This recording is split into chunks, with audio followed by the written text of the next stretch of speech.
नमस्कार, कैसे हैं भाई? चलिए, इसी बहाने कंप्यूटर पर ही सही नमस्कार बना रहता है। इकोलॉजिकल सक्सेशन का वीडियो सुबह अपलोड कर दिया था। इसके आगे की कहानी हम आपको बता रहे हैं। अब तक हम लोगों ने डिस्कशन कर लिया है किस किस चीज़ का। एक तो बात कर लिया है प्राइमरी सक्सेशन, दूसरी बात हमने किया था सेकेंडरी सक्सेशन। सक्सेशन का मतलब क्या होता है? डेवलपमेंट ऑफ, बताया था ना, डेवलपमेंट पढ़े ही नहीं होंगे। Development of new ecosystem.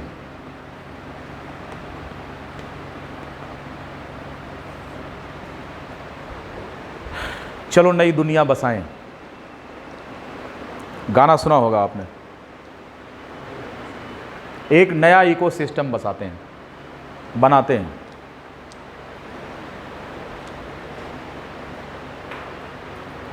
हमने आपको बताया था कि प्राइमरी सक्सेशन जो होता है, इसकी स्पीड जो होती है ये स्लो होती है, और इसकी स्पीड कैसी होती है? फास्ट होती है। ऐसा क्यों होता है? क्योंकि यहाँ पर ऑर्गेनिक बिल्डअप होता है। जैसे कि जंगल आपने जला दिया है, जंगल जला दिया है तो सारे पेड़ों की राख वहाँ पर ज़मीन पर बिखरी हुई है, तो वहाँ पर ऑर्गेनिक बिल्डअप बन जाता है। बात समझ रहे हैं? ऑर्गेनिक बिल्डअप बन जाने की वजह से वहाँ पर कोई भी सक्सेशन फास्ट होता है, तेज़ होता है। तो वही कहानी यहाँ पर है कि सेकेंडरी सक्सेशन जो होता है किसी ऐसी एरिया में होता है जहाँ पर कि पहले से कोई कम्युनिटी थी, लेकिन आज की डेट में वहाँ पर कम्युनिटी नष्ट हो गई है। उदाहरण के लिए जैसे आपने जंगल जला दिया, सब खत्म हो गया, अब नए सिरे से शुरू होना है। तो ये मैंने आपको बताया था। दूसरा क्लासिफिकेशन हमने आपको बताया था कि ऑटोजेनिक सक्सेशन होता है, बताया था। क्या बताया था? Autogenic succession. और दूसरा बताया था एलोजेनिक सक्सेशन। ये एलोजेनिक सक्सेशन मैन मेड होता है, काफ़ी तेज होता है, ये मैन मेड होता है, और इस प्रकार का इकोसिस्टम फास्टेस्ट होता है, सबसे तेज। आदमी जब चाहे नया इकोसिस्टम बना दे। और ऑटोजेनिक सक्सेशन ये सेल्फ अकरिंग होता है, self occurring and time taking है। इसमें समय लगता है, अपने आप जो हो रहा है उसमें समय लगता है, self occurring and time taking. दूसरा जो होता है allogenic, it is man made and it is the fastest process. उदाहरण के लिए पता लगा अभी जंगल है, सवेरे पहुँचे, जेसीबी से उड़ा दी, इन सब खत्म।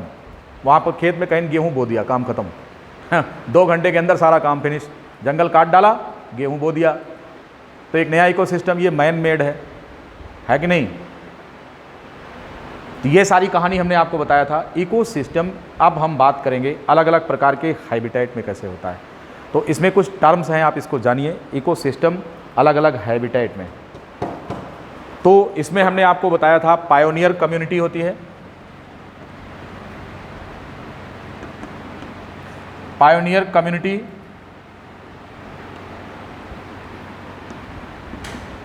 ये फर्स्ट कॉलोनाइजर होते हैं किसी भी कॉलोनी के।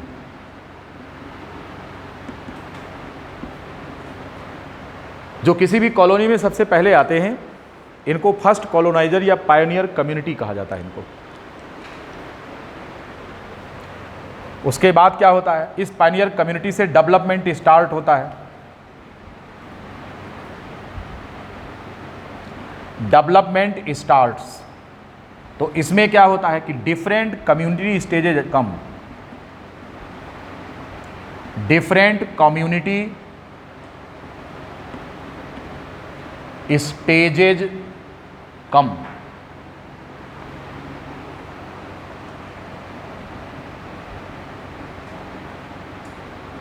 इन अ सीक्वेंस।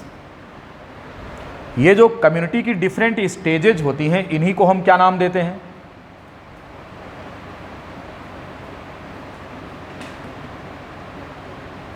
इन्हीं को हम सेरल स्टेजेज कहते हैं। Cereal stages.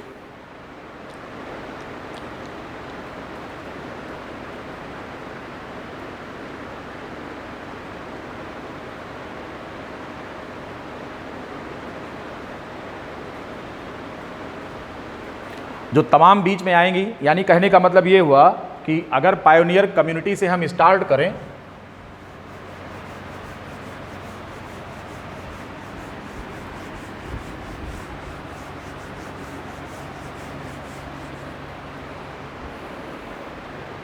ये पायोनियर कम्युनिटी यहाँ से चले तो seral community number 1, seral community number 2, seral community number 3 and then finally climax community आती है।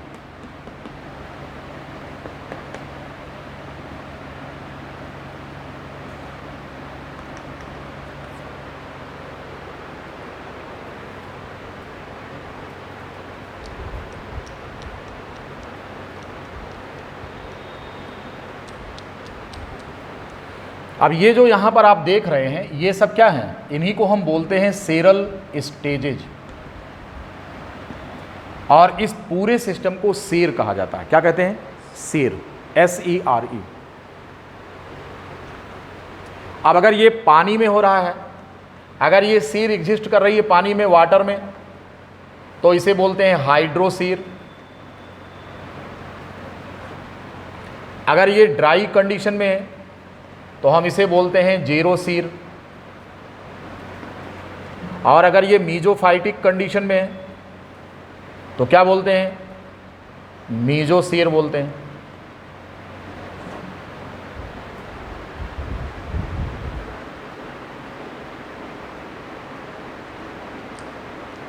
किस प्रकार के इकोसिस्टम में सक्सेशन हो रहा है इसके आधार पर हाइड्रोसीर होता है, जीरोसीर होता है, मीजोसीर होता है।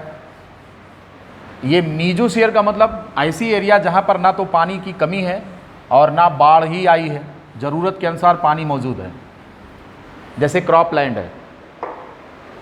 और अगर ड्राई हैबिटेट में, जीरिक हैबिटेट में है, जीरिक का मतलब शुष्क स्थान है, वहाँ पर पानी नहीं है, तो हम इसको बोलते हैं जीरोसीर। तो वाटर हाइड्रोसीर, ड्राई कंडीशन जीरोसीर, मीजो है तो मीजोसीर हो जाएगा। और ये सीरल कम्युनिटीज़ की इनकी स्टेजेज होती हैं। इस प्रकार से ग्रेजुअल डेवलपमेंट होते होते हम कहाँ पहुँच जाते हैं? क्लाइमैक्स कम्युनिटी पर पहुँचते हैं। जब यहाँ पहुँचते हैं तो यहाँ पर क्या होता है कि इकोलॉजिकल एक इक्विलिब्रियम इस्टेब्लिश हो जाती है। यहाँ पर इक्विलिब्रियम इस्टेब्लिशेज,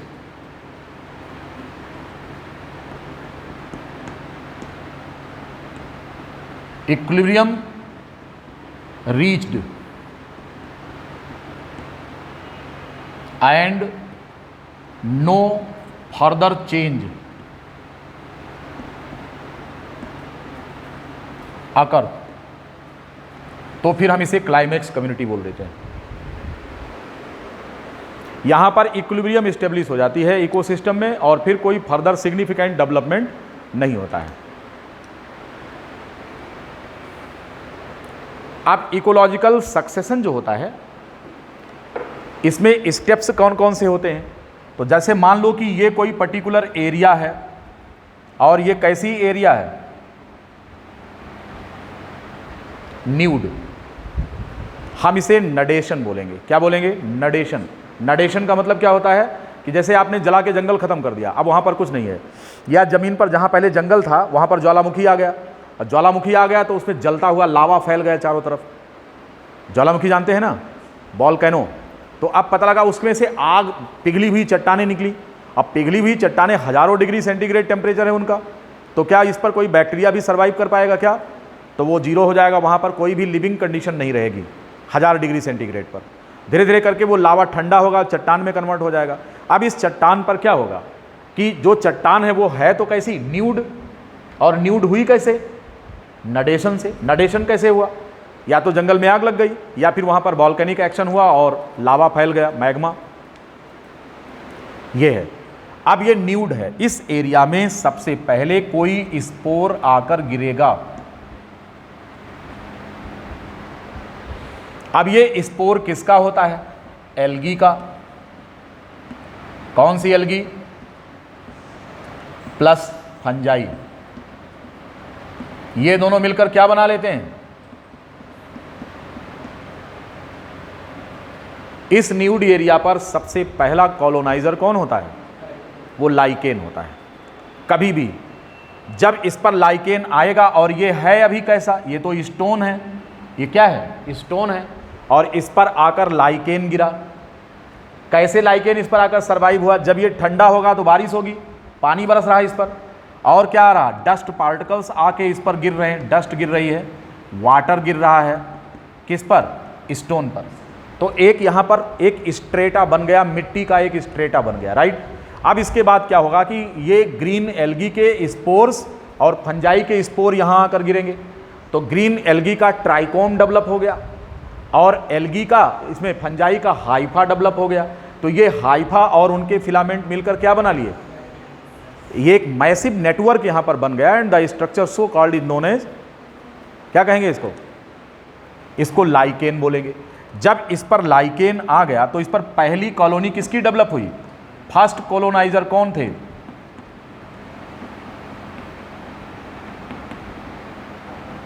ये हैं लाइकेन्स। ये पहली कम्युनिटी यहां पर डेवलप हुई। अब क्या होगा, ये जो लाइकेन है क्या सेक्रीट करते हैं, यस, लाइकेन्स सेक्रीट लाइकेनिक एसिड। क्या निकालते हैं, ये लाइकेनिक एसिड का सेक्रीशन करते हैं। आपने देखा होगा जिस घर में मार्बल लगा हो वहां बैटरी रखी जाए और तेजाब गिर जाए फर्श पर, तो मार्बल कैसा हो जाता है, भुरभुरा हो जाता है कि नहीं हो जाता है। इसको कहते हैं रॉक वेदरिंग। क्या कहते हैं, रॉक वेदरिंग कहते हैं। और रॉक वेदरिंग के लिए सबसे अच्छा क्लाइमेट कौन सा होता है, हॉट एंड ह्यूमिड एटमॉस्फेयर। इस समय बारिश की सीजन चल रही है, चाक में देखो ये भुरभुरापन बन रहा है। अभी इसके पहले चाक हार्ड था, अब क्या हो गया, भुरभुरा हो गया। क्यों, क्योंकि वातावरण में नमी है और गर्मी है। तो हॉट एंड ह्यूमिड कंडीशन। अब आगे क्या होगा,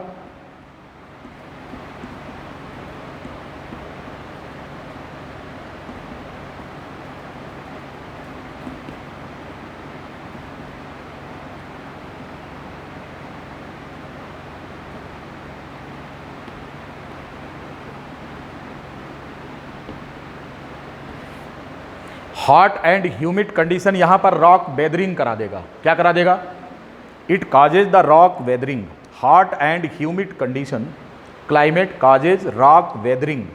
ये जो चट्टान है ये भुरभुरी हो जाएगी, अर्थात अब ये जो पत्थर था ये किस में कन्वर्ट होने लगा, अब ये मिट्टी में बदलने लगा। इसी को बोलते हैं सॉयल फॉर्मेशन।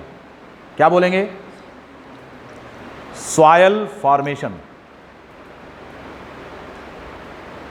पेडोजेनेसिस, पेडोजेनेसिस समझ रहे हैं, मिट्टी का निर्माण होना। रॉक वेदरिंग से क्या होगा, यहां पर सॉयल फॉर्म करेगी,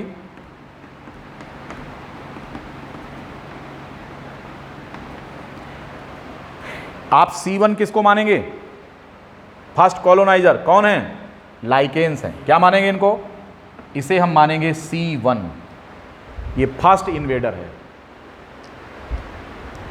ठीक है। इसीलिए इनको नाम दिया जाता है PC, प्राइमरी कम्युनिटी बोलते हैं इसको, या प्राइमरी कॉलोनाइजर बोलते हैं, जो फर्स्ट इन्वेडर हैं इस एरिया में आए हैं।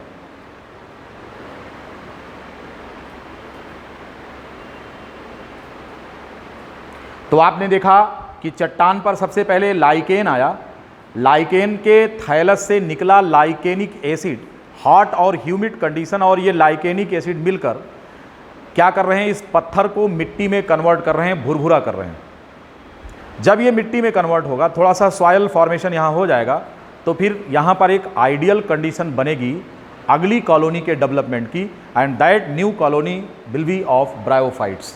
यहाँ पर लीवर वर्ड्स उगेंगे और मॉसेज उगेंगे, यानी कि लाइकेन के बाद अगली स्टेज जो आने जा रही है वो कौन सी है, वो ब्रायोफाइट्स की है। तो अगली जो स्टेज होगी, हम ऊपर करके लिखते चल रहे हैं, ऊपर मिटा दे रहे हैं इसको।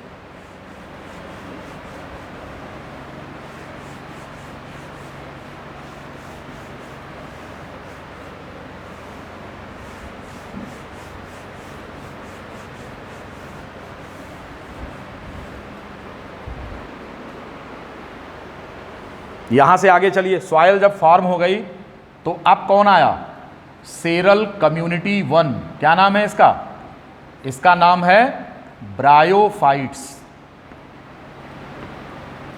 लाइकेन्स के बाद अगली स्टेज जो आ रही है ये ब्रायोफाइट्स की आ रही है, क्योंकि यहां पर थोड़ा सॉयल फॉर्मेशन हो चुका है। इसके बाद अगली जो स्टेज आएगी वो कौन सी होगी, वो होगी SC2, सीरल कम्युनिटी 2। इसका नाम क्या है, इसका नाम है टेरिडोफाइट्स। अब यहाँ पर टेरिडोफाइट जैसे प्लांट्स ग्रो करेंगे। इसके बाद कौन होगा? जिम्नोस्पर्म। और फिर कौन होगा?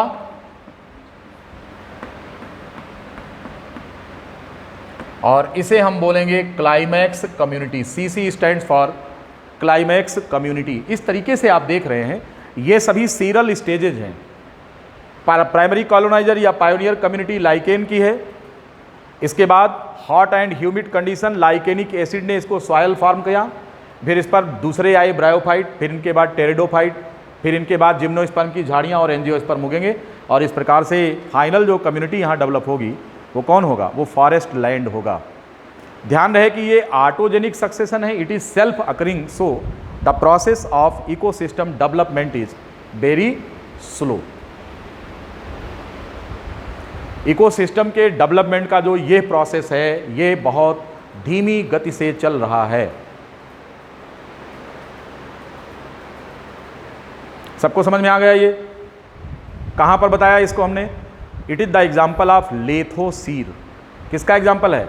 लेथो माने चट्टान पर डेवलपमेंट हो रहा है और यहां पानी की कमी है तो इसको जीरो सीर भी कहेंगे। आगे से फिर क्या होगा? फिर ये डेवलप होंगे, जब पानी मिल जाएगा तो ब्रायोफाइटा आएगा, फिर कौन आएगा? टेरिडोफाइटा, ये फिर कहानी चल निकलेगी। तो इसे हम बेसिकली लिथोसीर कहते हैं। लिथो स्टैंड्स फॉर चट्टान। सबको समझ में आ गया? आपकी बुक में NCERT में तालाब में डेवलपमेंट की कहानी दिखाई गई है। एक एग्जाम्पल आपकी बुक में हाइड्रोसीर का दिखाया गया है। अब उस चीज़ को आप समझिए, मैं आपको समझा दे रहा हूँ, किताब में स्टेजेज लिखी गई हैं, देख लीजिए। All of you don't have NCERT second paper? Of course नहीं है, तो किताब यू शुड गेट दैट, उस किताब को ले लो। अगर नहीं है NCERT फाइनल, उसको उठाओ ना भाई। आइए, और पॉन्ड वाटर इकोसिस्टम में तालाब में स्टेजेस दी गई हैं, जरा देखिए।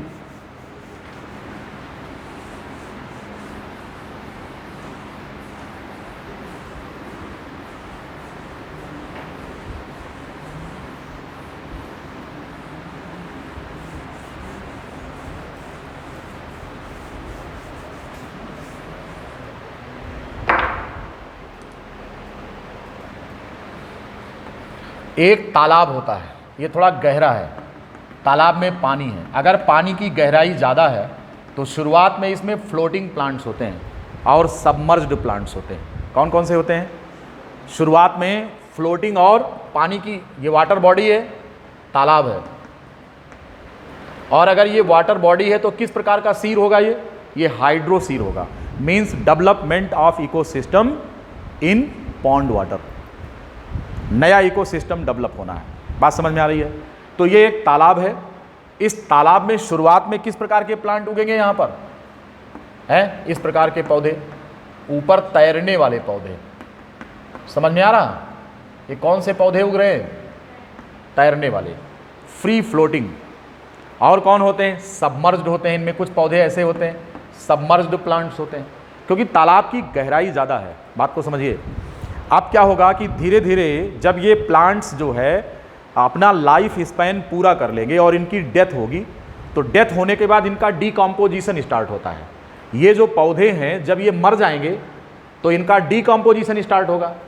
और ये सारे पहले फ्रेगमेंटेशन, मैंने आपको डीकम्पोजिशन की कहानी समझाया है। पहले फ्रेगमेंटेशन, लीचिंग, लीचिंग के बाद कैटाबोलिज्म, कैटाबोलिज्म के बाद ह्यूमिफिकेशन, फिर उसके बाद मिनरलाइजेशन। तो इसके बाद ये मिनरल बनकर नीचे डिपॉजिट होने लगेंगे और यहाँ पर नीचे तलछट डिपॉजिट होगा। क्या डिपॉजिट होगा? यहाँ पर नीचे ऐसे ये जैसे जैसे ये प्लांट मरेंगे तो इनका जो अवशेष है पानी में इस तरह से मर्ज करके नीचे एक यहाँ पर बेड बनाता चला जाएगा और तालाब धीरे धीरे छिछला होता जाएगा। जो तालाब अभी गहरा था, यहाँ पर मड और कीचड़ डिपॉजिट होने के कारण क्या होगा? क्योंकि ये प्लांट्स यहाँ पर डेथ होगी इनकी और ये डिकम्पोज करके नीचे आएंगे, तो यहाँ पर एक स्ट्रेटा बनता जाएगा, तो तालाब का पानी छिछला होता जाएगा। बात समझ गए? तो फिर ऐसे पौधों को मौका मिलेगा जिनकी जड़ें कीचड़ में होंगी लेकिन उनकी पत्तियाँ कहाँ होंगी? यस, तो इनको कहते हैं रूटेड फ्लोटिंग प्लांट्स। जैसे कमल है, खिलेगा।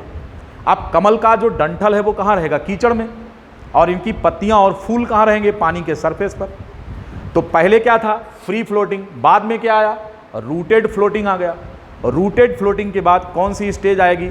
तो कह रहे हैं कि जो है मार्स मीडो स्टेज है, और कौन सी है, रीड स्वाम्प स्टेज है, फिर उसके बाद कौन है, स्क्रब स्टेज है, उसके बाद कौन सी है, वहाँ पर बड़ा जंगल उग जाएगा। बात समझ गए ना। तो देखिए वहाँ पर आपकी बुक में एनसीईआरटी में stages A B C D इस प्रकार करके दी गई हैं। पहले नंबर 1 पर कौन है, फाइटोप्लैंक्टन का मतलब जानते हैं कौन होते हैं, ये पानी पर तैरने वाले पौधे होते हैं, राइट, फ्लोटिंग, फ्री फ्लोटिंग, और सबमर्ज्ड दिखाया होगा उसमें, ठीक, फाइटोप्लैंक्टन हुए। अब जब ये मरेंगे और इनकी बॉडी जो है वो क्या हो जाएगी, डिकम्पोज करेगी, तो फिर ये नीचे इनका रेसिड्यू डिपॉजिट होगा और तालाब कुछ छिछला होता जाएगा। जो तालाब गहरा था वो तालाब कैसा हो जाएगा,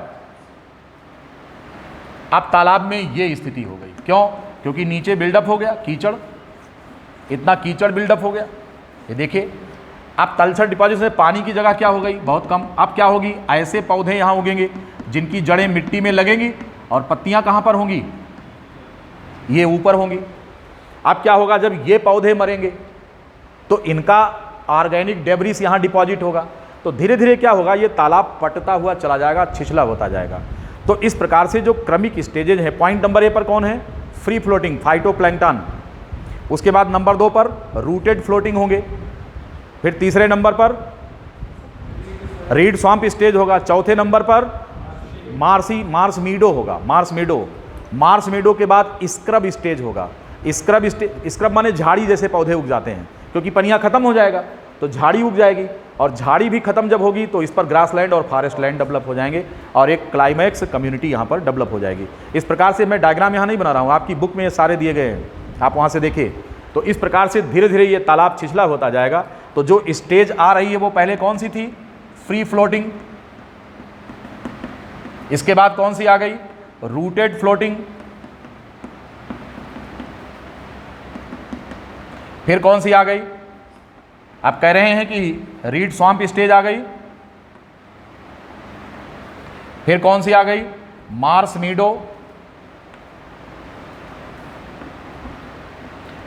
मीडो हो गई, फिर इसके बाद कौन आ गई, स्क्रब स्टेज, फिर कौन आ गया, फॉरेस्ट लैंड। अब यहाँ पर आप देखिए कि फॉरेस्ट लैंड बनते बनते यहाँ पर इकोलॉजिकल एक इक्विलिब्रियम इस्टेब्लिश हो जाएगी। कौन सी इक्विलिब्रियम इस्टेब्लिश हो जाएगी, इक्विलिब्रियम, यहाँ पर इकोलॉजिकल इक्विलिब्रियम इस्टेब्लिश हो जाएगी इकोसिस्टम में। बात समझ में आ गई, कैसे कैसे हुआ ये कहानी हमने आपको बताया कि पौधा मरेगा, उसका ऑर्गेनिक डेब्रिस ज़मीन पर तलछट के रूप में डिपॉजिट होगा, तालाब छिछला होता जाएगा और ये पौधे इस्टेब्लिश होने लगेंगे, ठीक। बाद में झाड़ियाँ, और झाड़ी के बाद लास्ट में जो फाइनल जो क्लाइमैक्स कम्युनिटी होती है वो यहाँ पर डेवलप होगी, और इसे हम नाम क्या देंगे, फॉरेस्ट लैंड इकोसिस्टम। तालाब से किस में बदल गया, फॉरेस्ट में। कितना समय लगा, एक आदमी की उम्र गुजर जाएगी। गौवा वाला जो तलवा है गहरान वाला, वो कई साल में पटत है, जब पैदा हुए होगे तो वो तालाब तब भी गहरा था, आज भी गहरा ही है, तो 100 साल से ज़्यादा समय लग जाएगा इसको पटने में। और या तो फिर ऐसा करो, ले जाओ 4 से 10 डंप पर मिट्टी गिरा दो, उसी में कुछ ही दिन में हो जाएगा, और नीम के कुछ पेड़ लगा दो। ये कौन सा सक्सेशन है, ये तो सक्सेशन ही नहीं है, तो एलोजेनिक सक्सेशन मैन मेड है जो तत्काल हो रहा है। सारी कहानी आप समझ चुके हैं। इस चैप्टर का अंत जो है वो किस में है, अभी इसमें 2 हेडिंग्स और हैं। एक है इकोसिस्टम सर्विसेज। इकोसिस्टम सर्विसेज में वो सारी कहानी लिखे हैं, केवल मैं आपको बता दे रहा हूँ। इकोसिस्टम सर्विसेज में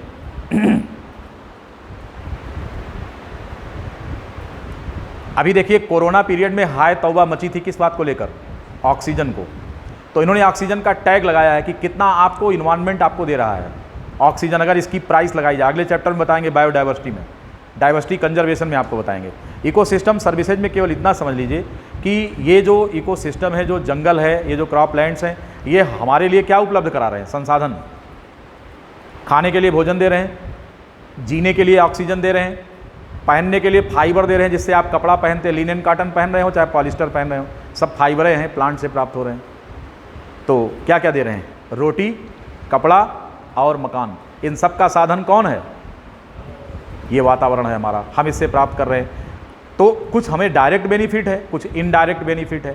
तो ऑक्सीजन की जो सप्लाई आम आदमी को नहीं पता है, लेकिन जब वो हॉस्पिटल पहुंच गए तब उनको मालूम हुआ कि ऑक्सीजन कई रुपया सिलेंडर है, और ऐसे हवा में मुफ्त में ले रहे हैं। और जो चीज़ हमको मुफ्त में मिलती है उसकी कीमत नहीं समझते हैं। इकोसिस्टम सर्विसेज थोड़ा सा ये कोई समझाने वाली चीज़ नहीं, किताब में पढ़ेंगे तो क्लियर हो जाएगा। इसके बाद आता है न्यूट्रिएंट साइक्लिंग, इस पर भी हम ज़्यादा चर्चा नहीं करेंगे। यहाँ पर न्यूट्रिएंट साइक्लिंग जो है, दो प्रकार की बायोजियोकेमिकल साइकिल दी गई है, एक है गैसियस और दूसरी कौन सी है, एक गैसियस है और दूसरी सेडिमेंट्री है। गैसियस में इन्होंने जैसे बात किया है किसकी, जो गैसेज निकलती हैं, जैसे कार्बन साइकिल की बात कर रहे हैं, ठीक है ना, और किसकी बात कर रहे हैं, नाइट्रोजन जैसे है, तो ये गैसियस स्टेज है। और बाकी अगर फास्फोरस की बात करें तो फास्फोरस कहाँ से निकलेगा, सल्फर कहाँ से निकलेगा, चट्टान से।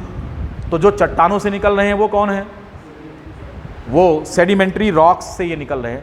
कहानी आप किताब में पढ़ेंगे बालक लोगों, तो मुझे लगता है कि आपको समझ में आ जाएगा। नाइट्रोजन साइकिल, मिनरल न्यूट्रिशन भी हमने पढ़ा लिया है। कार्बन के बारे में अब इसमें देखो, किताब में एनुअल प्रोडक्शन कार्बन का दिया गया होगा कि कितना फिक्सेशन होता है पर एनम, समुद्र कितना फिक्स करता है कार्बन डाइऑक्साइड, कितना एनुअल प्रोडक्शन होता है कार्बन डाइऑक्साइड का फिक्सेशन, ये सारे आंकड़े दिए गए हैं, ठीक है। इन आंकड़ों को याद करना, क्योंकि ये आंकड़े हमें भी नहीं याद रहते कि कितना कार्बन है, कितना फिक्सेशन, तो ये आपसे पूछा जाएगा, आपको लिखा गया होगा उसमें कार्बन साइकिल में कि एनुअल फिक्सेशन कार्बन का कितना है, ठीक है। गिव मी द एनसीईआरटी, मैं बता दे रहा हूं यहां से आप इसको। यस, ये कार्बन के बारे में दिया गया है पेज नंबर 254 पर।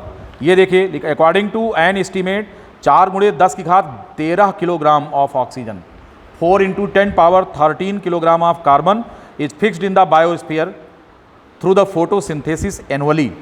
तो ये जो आंकड़े दिए गए हैं यहाँ पर, इसके जस्ट ऊपर लिखा गया है, देखेंगे, when you study the composition of living organism, carbon constitutes about 49% of the dry matter of the organism and is next only to water. If we look at the total quantity of global carbon, we find that 71% of carbon is found in dissolved ocean as fossil fuel. समुद्र में carbon सबसे ज़्यादा मात्रा में किस रूप में है, फॉसिल फ्यूल। क्यों है भैया ऐसा, क्योंकि समुद्र में पेट्रोल के कुएं मिले हैं। वो कैसे मिले हैं, क्योंकि वहाँ पर जो ऑर्गेनिजम्स हैं, ऑर्गेनिक डेब्रिस वहाँ डिपॉजिट हो रही है और ये बाद में किस में कन्वर्ट हो जा रहे हैं, ये फॉसिल फ्यूल में कन्वर्ट हो रहे हैं। तो ऑलमोस्ट 71% जो समुद्र के पानी में कार्बन ही तो है। नाइट्रोजन साइकिल पढ़ा चुके हैं, फास्फोरस और सल्फर पढ़ लेना कि आदमी मरेगा, उसकी हड्डी का चूरा मिट्टी में मिलेगा, तो फास्फेट उसका मिट्टी में मिल जाएगा, डीमिनरलाइजेशन हो जाएगा और वहीं से बाद में प्लांट की बॉडी में आएगा, फिर पौधों को हम खाएंगे, उनके शरीर से ये फास्फोरस हमारी बॉडी में आएगा, हमारी हड्डियों में आएगा, हमारी ताकत बनाएगा। ये कौन है, ये बच्चे पढ़ते हैं इसको बड़े नहीं पढ़ते। तो आप इन सब सारी चीज़ों को, जितने साइकिल हैं, खुद पढ़ लीजिए। हमारा अगला जो चैप्टर होगा वो किस पर बात करेंगे हम, it will be the biodiversity, next chapter कल पढ़ाएंगे आपको। बात समझ में आ गया, ठीक है भाई। तो चलिए, आपको इकोसिस्टम समाप्त होने की बधाई, ऑर्गेनिज्म एंड पॉपुलेशन समाप्त होने की बधाई, और बायोडाइवर्सिटी बहुत छोटा चैप्टर, इस पर बात करेंगे, और इन्वायरमेंटल इशूज़। अब केवल 4 लेक्चर लगेंगे इकोलॉजी में, आपका ये पोर्शन खत्म हो जाएगा, ठीक है। Okay, take care.